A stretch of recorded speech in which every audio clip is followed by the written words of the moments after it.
On this episode of the 305 Gridiron, we are talking quarterbacks and running back room. That's right. It is time for our position room spotlights. We are starting it off with two of the most exciting positions on the team, and really two of the only positions that didn't have a need going into the draft.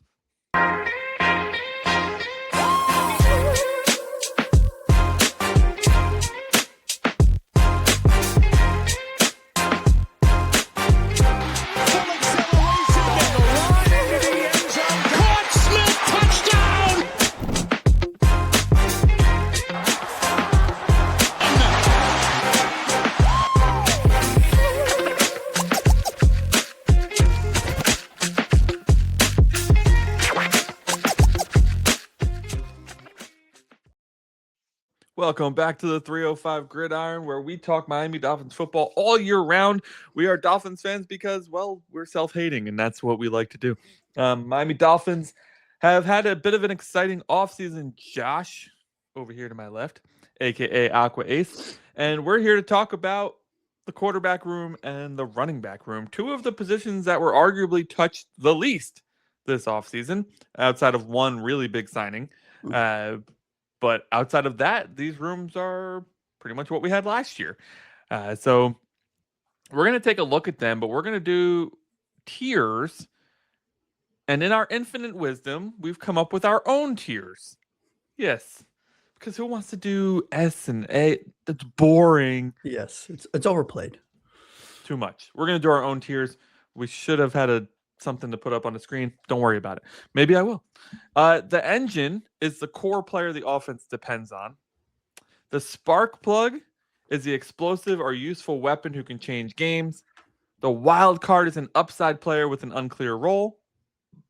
The prove it crew is a player with talent, but they need to earn some snaps. They don't have that much talent. And then the bubble watch is pretty self-explanatory. It's guys that would be quite surprising to see make the team. They are officially already on the bubble. And when we talk about these, Josh, I don't think we have to use every single one, every position. I don't think every position has to have an engine. Every position doesn't have to, if they don't have one, right? We're not going to force it. Definitely not. And there will be positions that, I mean, wild card might be the highest one. It's true.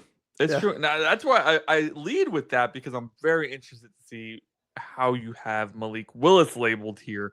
Yes. Malik Willis is obviously our darling signing of the offseason, really the only signing we could afford in free agency. We made one signing. I'm sure we made more, but like one really big one. And it was Malik Willis, dragging him over from the Packers. Of course, his story is he was first or second round pick? First round pick out of Liberty, I believe it was, to the Tennessee Titans. At the time, the Tennessee Titans had Ryan Tannehill. Yes. Or that tracks, right? Because then Malik was drafted, and then they drafted Will Levis, I think. Yep. And now they drafted Cam Ward. Yeah. So there's lots of quarterback drafting. Anyways, Malik didn't really work out in Tennessee. That's the whole point of the story. He ends up in Green Bay, where he has arguably one fantastic game against the Baltimore Ravens. And he played well in other appearances. It's not to say that he didn't play well when he got onto the field. He did. But I think when you talk about Malik Willis nowadays, most people are going right to that Ravens game. That was insane. Even though they got smashed, it had nothing to do with him. Right. So Malik Willis comes over. He signs a pretty good team deal, I would say. It's 3 years. We're really only on the hook for one or two, something like that. And now he has the opportunity to be the franchise quarterback for the Miami Dolphins. Where in our realm of tiers, the engine, the spark plug, the wild card, the prove it crew, and the bubble watch, do you have Malik Willis falling? Yeah, for me, this was actually one of a lot harder than I thought it was, because it was, do I look and judge the player himself, or do I judge the player within the realm of the Miami Dolphins? And because we're a Miami Dolphins show and we're doing quarterback rooms, that is the route that I chose for all of the players that we are going to talk about, which was the player on the team, not the player regardless of the team. Because I think those are two totally different tiers, if you're asking. For Malik Willis on the Dolphins, he is part of the top tier, which is the engine, the core player the offense depends on, because he is the starting quarterback. He has a big contract. I think he has all of the tools to be very, very successful. He has elite rushing abilities. He has a prototypical arm in most cases. And if you watch some of the national media and you go back and watch some of those games in Green Bay and some of the throws even in Tennessee when they had a bad team around them, you could see, oh, there it is. That's it. And you can see his progression from Tennessee to Green Bay. Green Bay is known for rehabbing quarterbacks. They did a very good job with Malik. And I just think that for a player that's going to touch the ball 80% of the time, right? Not just throwing it 80% of it, but touching it, handing it off, touching it and throwing it and touching it and running with it. He has to be a core player that this offense depends on. Yeah, it's starting to come back to me now. In Tennessee, he never even got a chance. He backed up Ryan Tannehill for a season. Then they drafted Will Levis the next season. He only started 3 games for the Titans. Crazy. And then he started 3 games for the Packers, much better with the Packers. The game we were alluding to, the Ravens game, he went 30 for 35, 422 yards, and 3 touchdowns, which is absolutely insane. How many rushing yards? Because I think he had like close to 100, I think, in that game. If I'm not mistaken, maybe it's like 60 or 70, but still not bad. Unfortunately, this site does not have the rushing yards, so yeah, I don't know. But anyways, really good game. Actually, I don't even know if that's just in one game too, but whatever. He had a really good game against the Ravens. I still put him as a spark plug. I think that he's in between tiers for me. Obviously, the position itself is an engine, right? Of course, right. Like the quarterback position is the engine of the team. It's, you know, if we're on the Star Trek Enterprise, it's Captain Kirk up there. But Malik Willis, the player, I mean, there's still so many unknowns. He started 6 games in his career in 4 years, and he's coming off impressive spot starts for the Packers. In 2024, I thought was more impressive because the Packers lose Jordan Love. Malik Willis goes 2-0 in those games and keeps their playoff hopes alive by keeping, the team going. I have grown to like him a lot more since we signed him. I was not really in favor of signing him, but I kind of felt like we would because what other choice did we have? Well, and it made sense, right? Right. Yeah. I mean, look at where Arizona is now, right? Like, look at where the Jets are. Malik Willis was the only quarterback, and Mendoza. I'm sorry. So Mendoza, first overall pick in the draft, and Malik Willis as a free agent were the only 2 quarterbacks worth getting this offseason. And everybody else had to go get scraps. They had re-signed Jacoby Brissett, get Carson Beck down in Arizona, and then the Jets get Geno Smith, right? So I'm loving that we went out and we got him. That was our first signing. I'm loving everything I've heard from him, every press conference, every interview, every note from the journalists who are there about how he is in first, out last. I know that is so cliche. I get it. But that's what you want from your quarterback. I mean, look, that's the captain of the ship. Look at the guys who didn't do that. They're out of the league. Snippety snap. Yeah. Right? Like, so Malik has done everything right. I think he got, and I don't blame the Titans, but he didn't get his fair chance in Tennessee, right? And then he goes to Green Bay, where this coach and this GM were previously. And Green Bay is one of the best teams in the world at building up quarterbacks. No matter who their coach is, no matter who their GM is, they managed to build up quarterbacks in Green Bay. Yeah. So maybe it's just Malik was great because it's Green Bay and he's going to suck here. I don't know. My hopium is high on this, though. I put him at spark plug. I think he's right on the verge of the engine. And our season, like the success of our season, really rides and dies on how good Malik Willis can be. Absolutely. And I think, it's very hard because when you tier players, it's when I say he's an engine, it's not because I think he's going to put up a top 10 quarterback number, right? It's what is he tiered for Miami? And so it's one of those things where it's like, yeah, spark plug makes total sense. And if I was going to tier him based on how I think he will perform, how he could perform, it would be spark plug. But for this, you put it perfectly. He's the captain of the ship.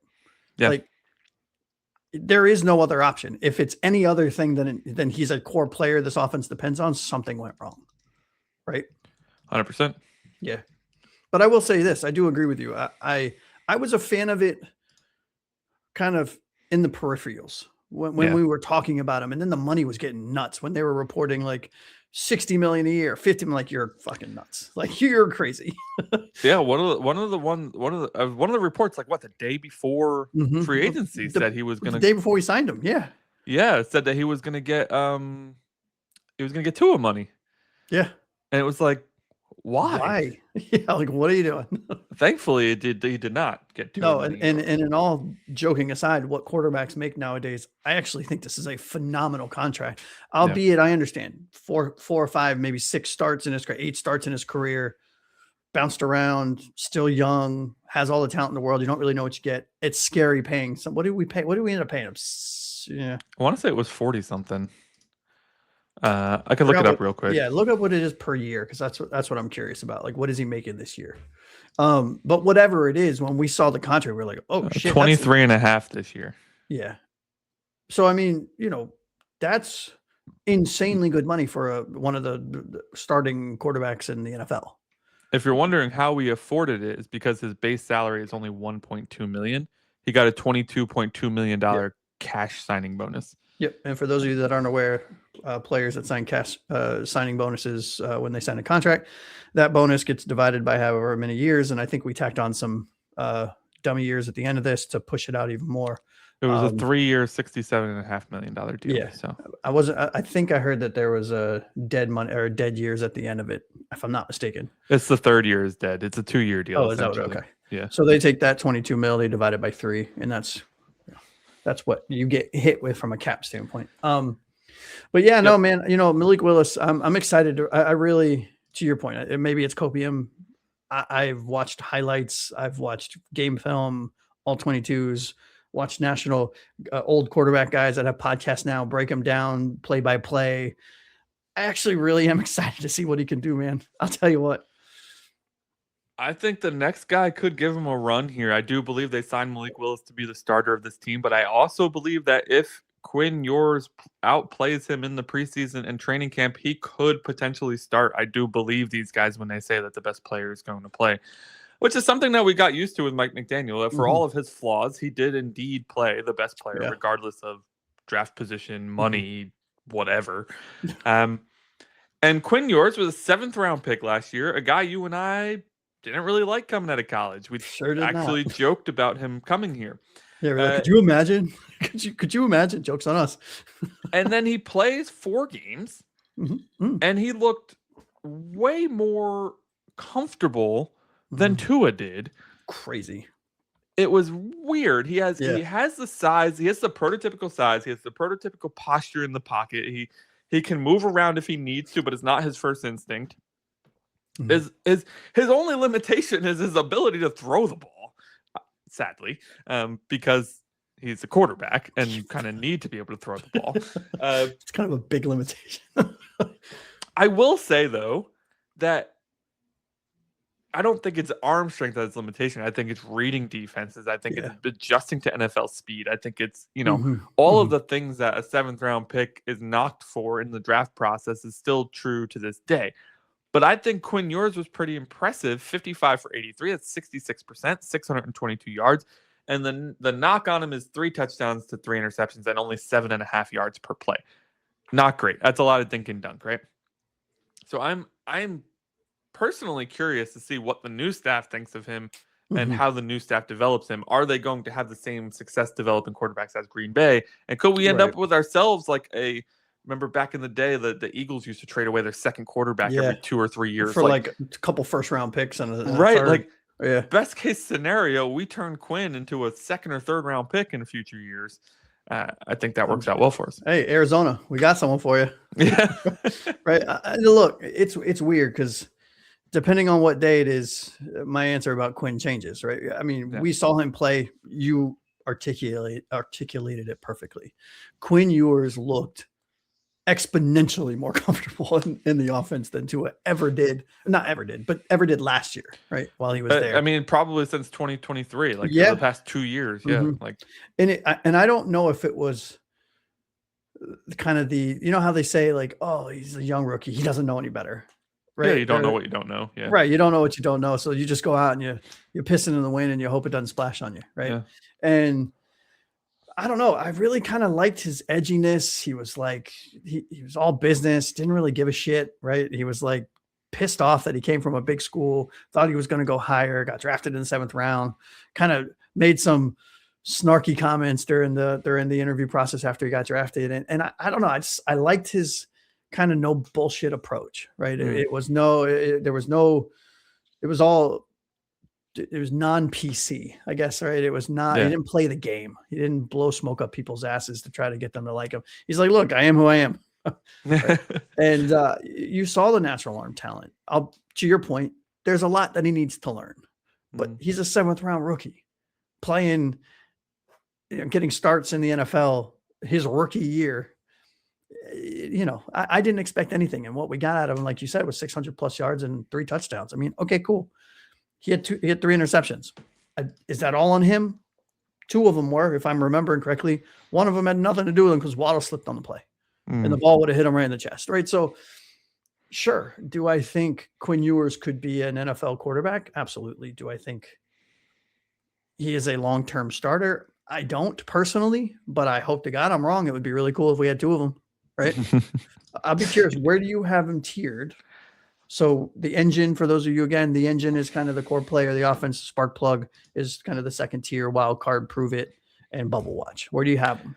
Yeah, I have him in a wild card. I think he truly is an upside player with an unclear role. And that's our middle tier for a reason, because these guys can either go up or down. And I could see him either developing into a solid backup or nearly out of the league playing for the UFL next year. That's definitely in the realm of possibilities for him. Yeah, you nailed it. That's exactly where I had him too, because I do think it's way too early to put him in a bucket. So putting him kind of right down Main Street is kind of makes sense, right? Because we saw flashes of great things and we saw flashes of not so great things. So it's just, he needs time. He needs seasoning. He needs coaching. He needs to continue being a backup, play spot minutes whenever you need to, and see if he can convert the time to learn the position into and parry that into maybe a starting role. Maybe it's not in Miami, but maybe it's somewhere else.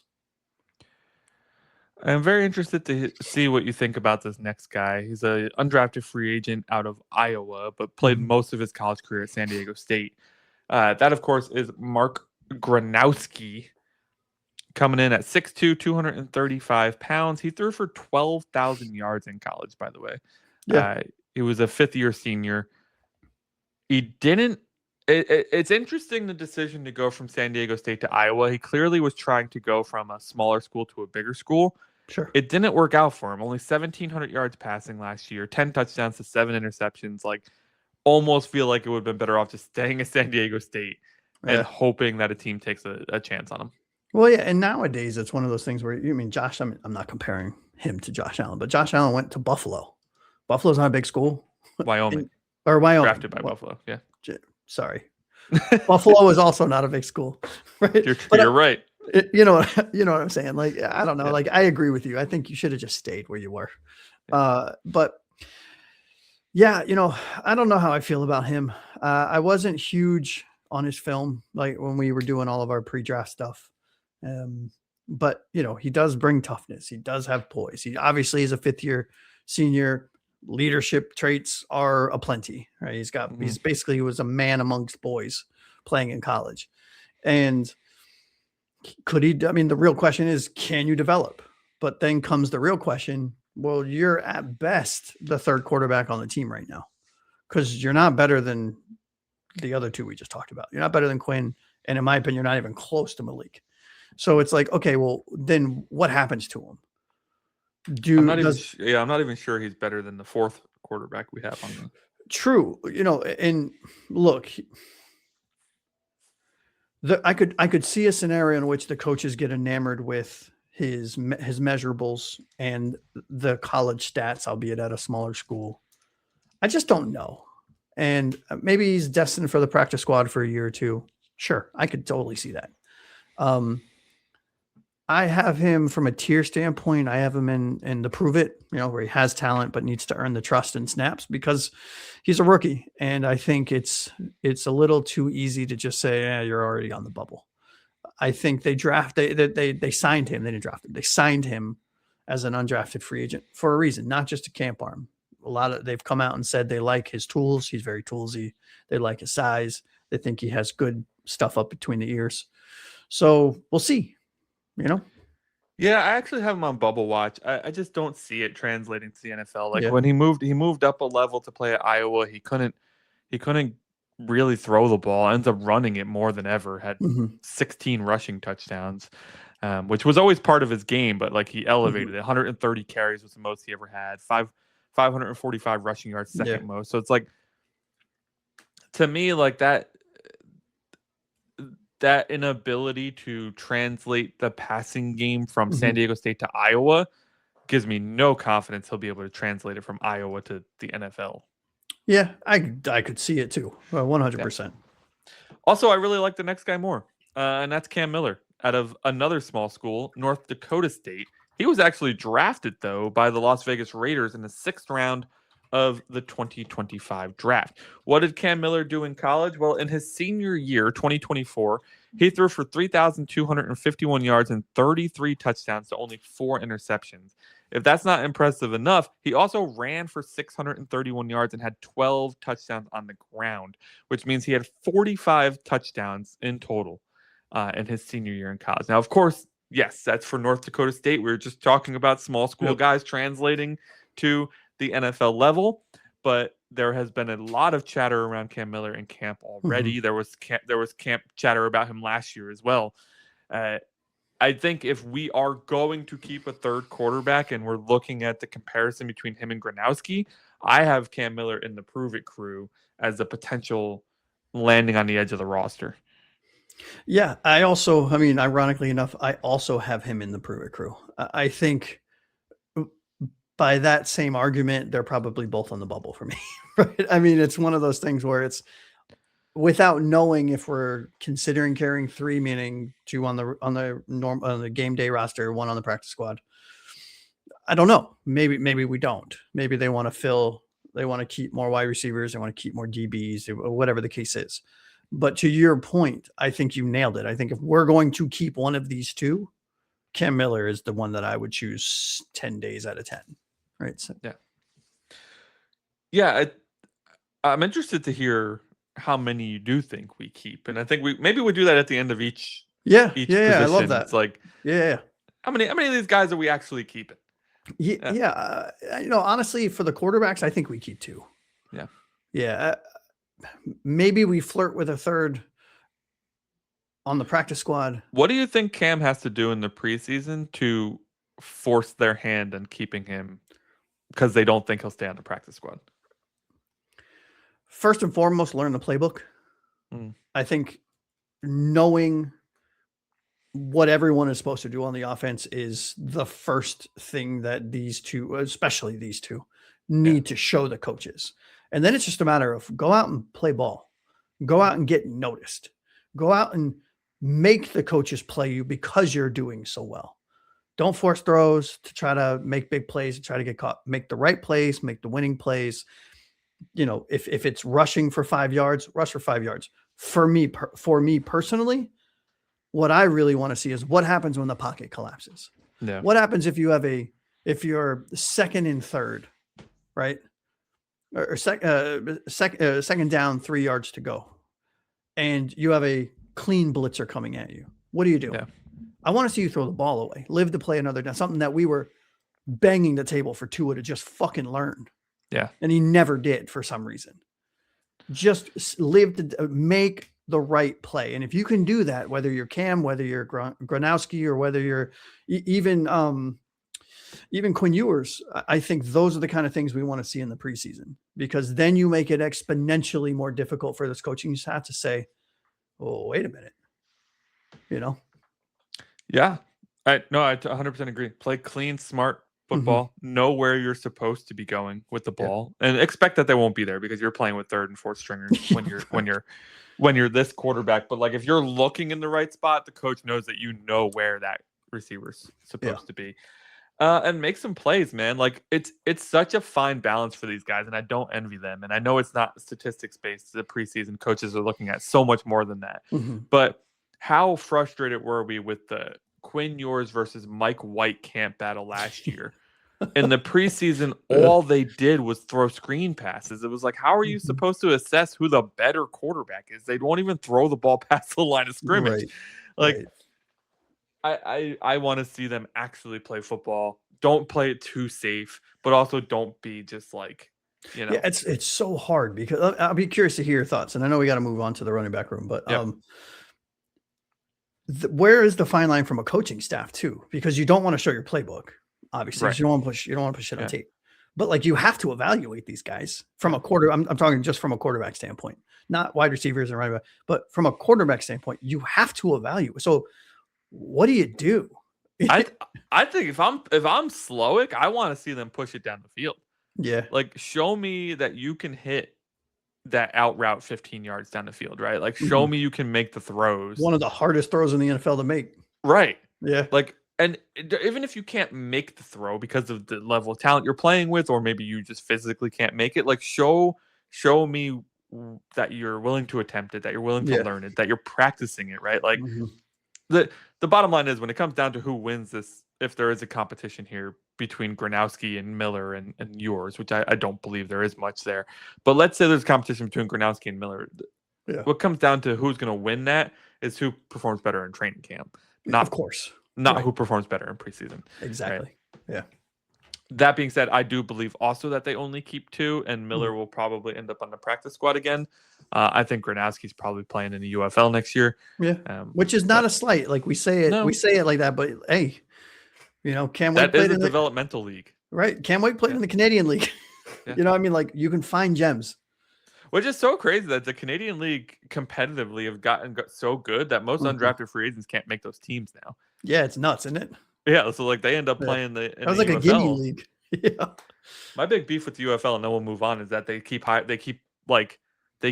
signing like 30 plus, 40 plus year old guys. Like if you're supposed to be a developmental league, like you should have an age cap, bro. Like, what are you doing? Yeah.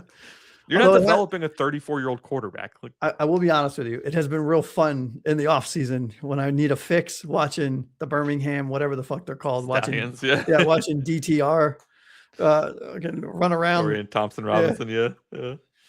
Who was at one point Pittsburgh's starting quarterback, I think, if I'm not mistaken. Yeah, drafted by the Brown starting quarterback for sure. Yeah. Let's move on to the running back position. There is a lot to unpack here. We have quite a few running backs on the roster, 3 of which we know very well, 3 of which we don't. And there's a fullback sighting. Go figure. Let's move into first and foremost. I don't know how much we have to talk about this player. I want to talk about him all the time. Although I will mention that we absolutely failed as podcast hosts in our last 2 weeks of content because we failed to mention the fact that he signed a new contract with us. Whoops. Fucking swung and miss on that one. So of course it's De'Von Achane, our best player on Golden the team. Child. Yeah. He signed a 4-year, $64 million extension on May 12th. Something that we were really hoping would get done this offseason. Obviously, that was first and foremost on my mind over even, Brewer or Brooks. Well, we'd said that on the show too, whatever show we did. Yeah, we're like, this has to get done. I don't give a shit about anyone else. Achane has to get done. And listen, he's the only player on our team at this stage that has any national recognition whatsoever. He's a first-round pick in fantasy circles. He is literally our entire offense last year. We beat the Bills because of Achane, right? Like they were coming back to win that game. You said that incorrectly. Achane beat the Bills. Achane beat the Bills because they were coming back to beat that game. It was going to be typical Dolphins. We were letting them rip us in the second half, and then Achane rips up 2 50-plus yard touchdowns. I think it was. Yeah, like back to back almost. Yeah, to seal the game. He consistently took balls at the line of scrimmage on screen passes and turned them into absolute dimes, even though he was getting hit almost immediately. Like, I know we have. I personally have compared him to being our Christian McCaffrey multiple times, Oh, and sure. it's almost stung to say that a couple times and act like last offseason when I said that it felt Mhm. ridiculous. This offseason when I say it, it feels accurate. It almost doesn't feel like enough, and I know that's insane to say, but like, I mean, Achane is the heart and soul of this offense, Yeah, and I don't think it's particularly close. it's one of the best running backs in the league. Yeah, I mean, where would you put him? Not to put you on the spot, but like, where would you put him? Top 5, top 2, top 5, at 6? Where would you? It's hard to say. There's a lot of really good running backs right I know. now. And when I think about the list just popping off the top of my head, I think about Bijan, right? I think about Mhm. Christian McCaffrey, of course, still at the top. Jameer Gibbs, fucking amazing.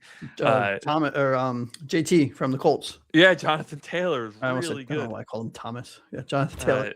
Jonathan Yeah. Taylor's really good, and there's probably some others I'm missing.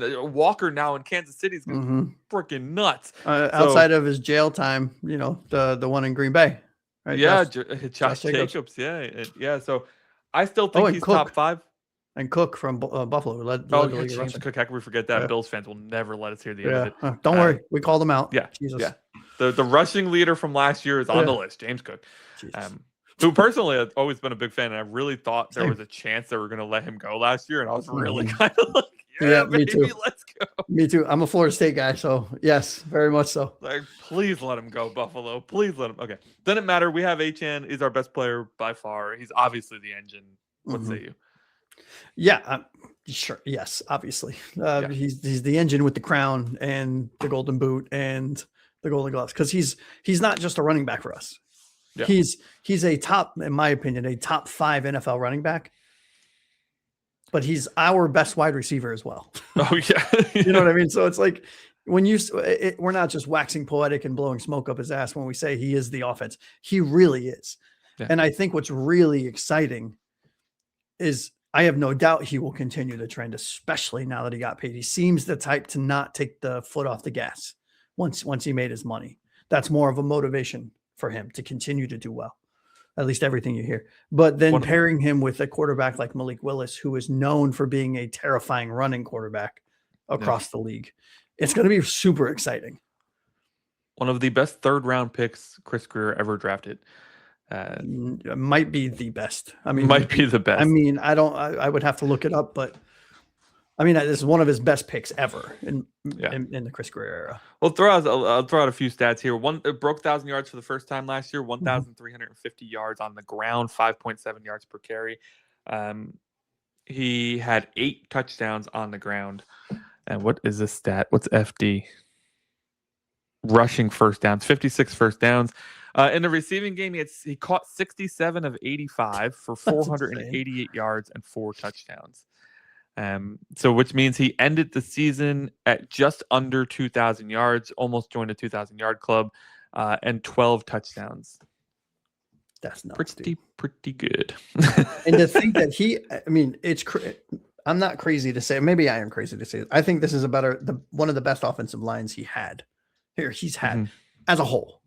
We've had better individual players across certain positions, but as a whole, I think this is a really solid unit. I don't think it's gonna, break the NFL records by any stretch, and then I think this is one of the best quarterbacks he's ever had.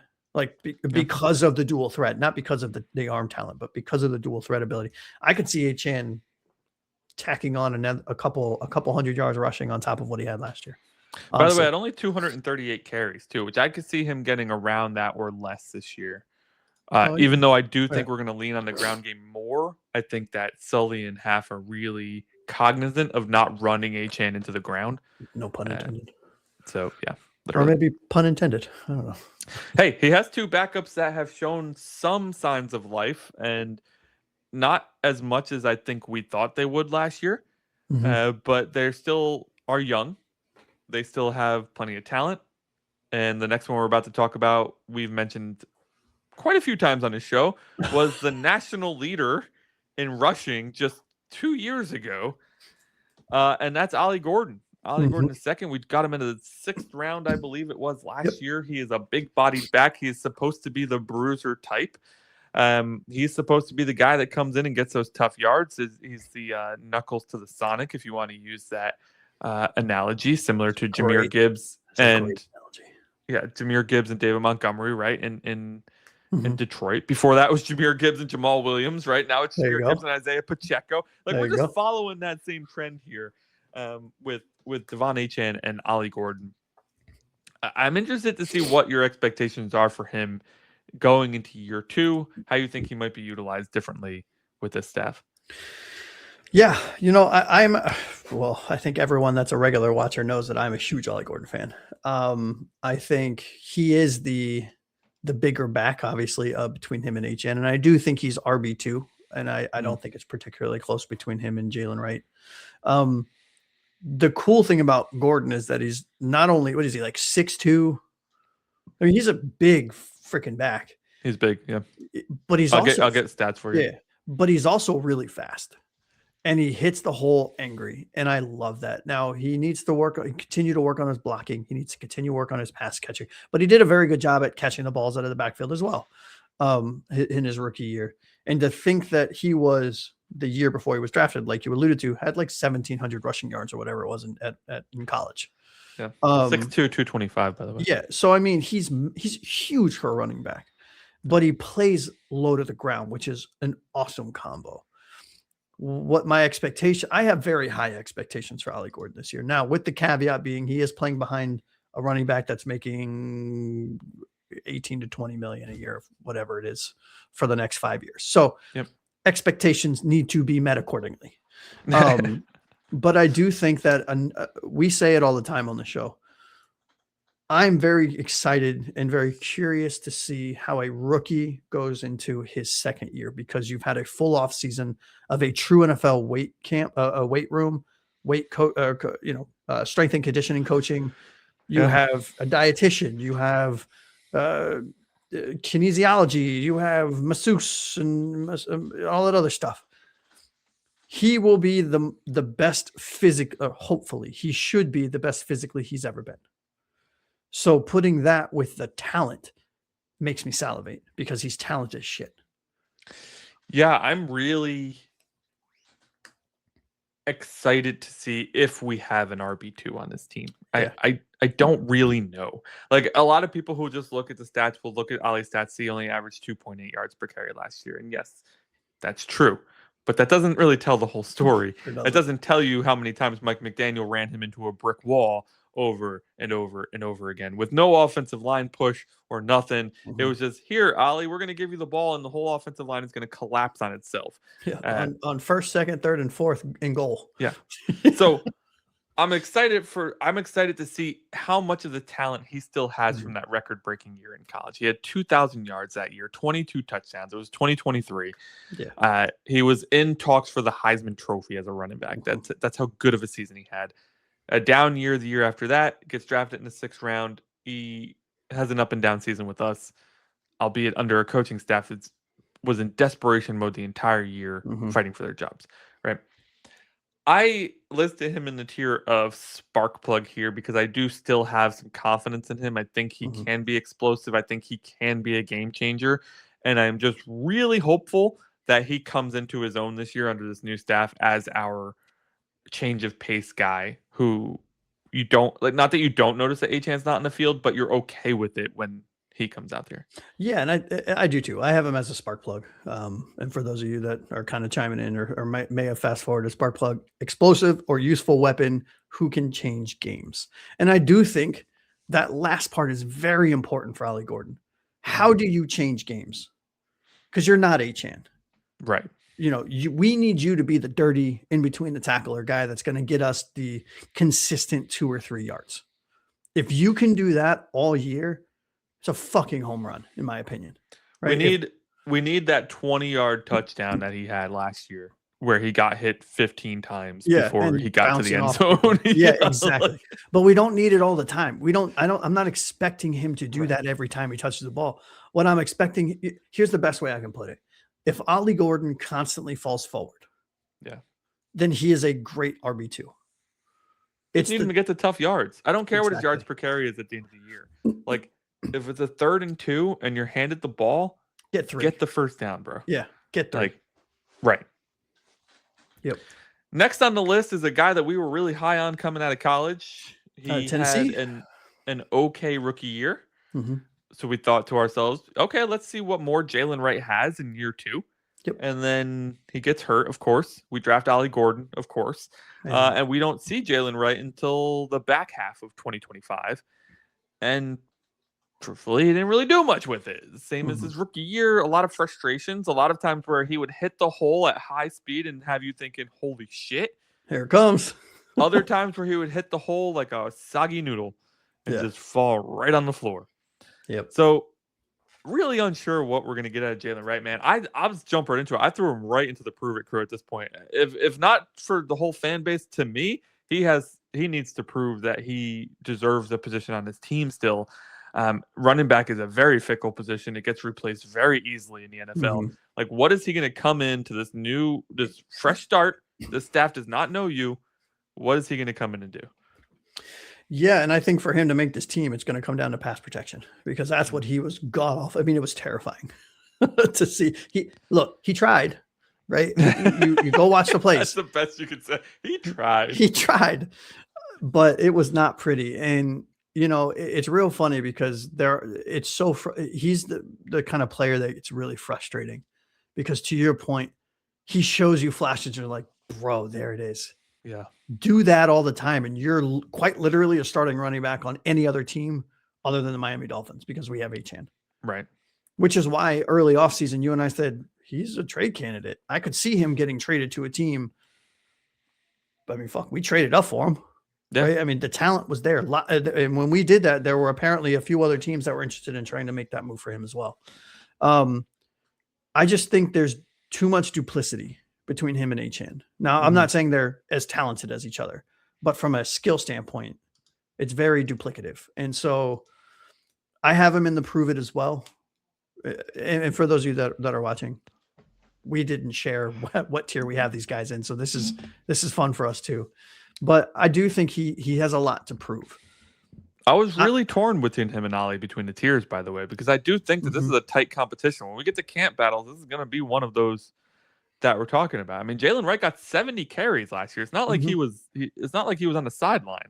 Yeah, and he won us a game. One of the games that he played where he went off for like 100 plus yards, whatever it was towards the end of the year last year. I like what talent he brings to the team and what he brings as a player. It was against the Jets. He won the game against the Jets. 24 carries, 107 yards, and a touchdown. Yeah. Right. And I just think it's tough because, and maybe I'm a little jaded with this pass regime because it was all the same type of everything. Yeah. It was all short, fast wide receivers. It was all, non-scrambling quarterbacks. It was all fast and small offensive linemen. It was all fast running backs. It was all fast fullbacks. It was all fast this. And it was just monotone. It was butter noodles. Right? Yeah. And this coaching staff has me thinking like, they're not going to have a lot of duplicity across this team. They're going to have a lot of things, a lot of players that are different so they can mix and match. And I'll be curious to see if Jaylen Wright's still on the team. If he makes this team, we're carrying, if we're carrying 3 running backs or 4 running backs, Jaylen Wright hopefully will continue to show and continue to grow because if he's on the team, I'm rooting for him to succeed. Yeah, he and Ollie had both 70 carries last year. Wright had better performance given the number of carries. Ollie wasn't given the opportunity to start in any of those games, so that's kind of the key difference there. Yeah. So I think those are our big 3: Achane, Gordon, and Wright. For the next 3, let's bundle them together. We both have them as bubble watch players. I believe all 3 of them are UDFAs that we've signed this year. And that's, of course, Donovan Edwards, Anthony Hankerson, and Carlos Washington Jr. What stands out to you about any of these guys, given that we haven't really seen a lot of them yet because we're just in the early stages of the offseason? Yeah, the only one for me, the one I was really excited about, medically retired, which sucks. Yeah. I was sure he would be RB3 on this team. Yeah, I mean that's how good I thought he was. Wow. Okay. Because I thought he was just as good as Jaylen Wright, but he was a rookie. So it was he wasn't a 3rd round pick. But I think of these three, Donovan Edwards is the only one that really kind of sparks any sort of interest. Anthony Hankerson, like I'm all set. Carl Washington Jr., who, right? And that's not a dig on them. I'm sorry. But, Donovan Edwards, was he Michigan, if I'm not mistaken? Where did he play? It was Michigan. Correct. Carlos Washington played in the league last year, by the way. He's UDFA last year. Yeah, okay. Well, that should tell you everything you need to know. He's going to be a UDFA next year too. Donovan Edwards is the type of he's a gadgety player in my opinion, and I think a team needs that kind of player where he can affect the game in as a runner, as a receiver, as a returner, as a special kickoff specialist, right? And Donovan Edwards can give you that. And he played at a big college and he produced in college. Maybe not astronomically. There's a reason he didn't get drafted. Mm-hmm. He sucks at blocking. Don't ask him to block, right? And I think that's one thing that this coaching staff will do exponentially better than the previous regime is they're not going to ask their players to do things that they're not good at for the sake of just plugging in a player to do something, right? So if Donovan Edwards, for example, makes special teams and he has to play due to injury or whatever, or because we're blowing out someone or because we're getting blown out, they're not going to put him in there and say, hey, go block this 6'8" defensive tackle. You're going to lose 80, you're going to lose 90, 100% of the time there. But I do think that, Donovan Edwards is the kind of player that doesn't need 15, 16, 17, 18 touches to impact a game. He can do it in one or two if he gets the right play call. Now, I'm not saying he's going to make the team. Like you said, we have them all on bubble watch. I doubt any of these guys make the team. Maybe one or two make the practice squad, but that's about it. Yeah, Donovan Edwards, I mean, senior year and junior year statistically were just average. His junior year is quite interesting. I don't know. I don't really follow college, so I don't know what was going on in the world of Michigan in his junior year, but he had one game where he had 16 for 173. Mm-hmm. One game where he had 15 for 109. That 173 was against Penn State, by the way, who was 10th ranked at the time. Yeah. 15 for 109 against Rutgers, 22 for 216 against Ohio State. Yeah. And then 25 for 185 against Purdue. So he has put on tape some really good games. Mm-hmm. Anthony Hankerson played for Colorado for 2 years, wasn't getting the ball, so said, peace out, Cub Scout. I'm going to Oregon State. He got 200 plus carries both years at Oregon State, over 1,000 yards rushing both seasons. 4-ish yards per carry, 15 touchdowns and 9 touchdowns. He's 5'8", 206. So stature-wise, he's bowling ball. Quite a little guy there, a little Maurice Jones-Drew-ish. MJD, I like that. And then Carlos Washington played for Southeast Louisiana in his senior year. Before that, he played for New Hampshire Wildcats. You would think he got into the league somehow. You would think that he would have monster statistical numbers in these small schools. He did not. He capped out at 715 yards and 15 touchdowns in his senior year. So just a little tiny bit of a breakdown on those three who are on the bubble. How many yards did he have? In his senior year, he had 715 with 15 touchdowns. That's 1,000 more yards than I'll ever have. Right? So it's true. Here I am judging the shit out of a guy, but that's what we signed up to do. Yeah. I mean, statistically speaking, career stat wise, Anthony Hankerson in college stats had the best stats of the three. Donovan Edwards, I don't know his full story, but he had some very impressive games against high level competition in his sophomore year. Not entirely sure what happened in his junior and senior year. My guess is a better running back played over him. But yeah. Edwards was an RB2 on the national championship with Michigan Wolverines team.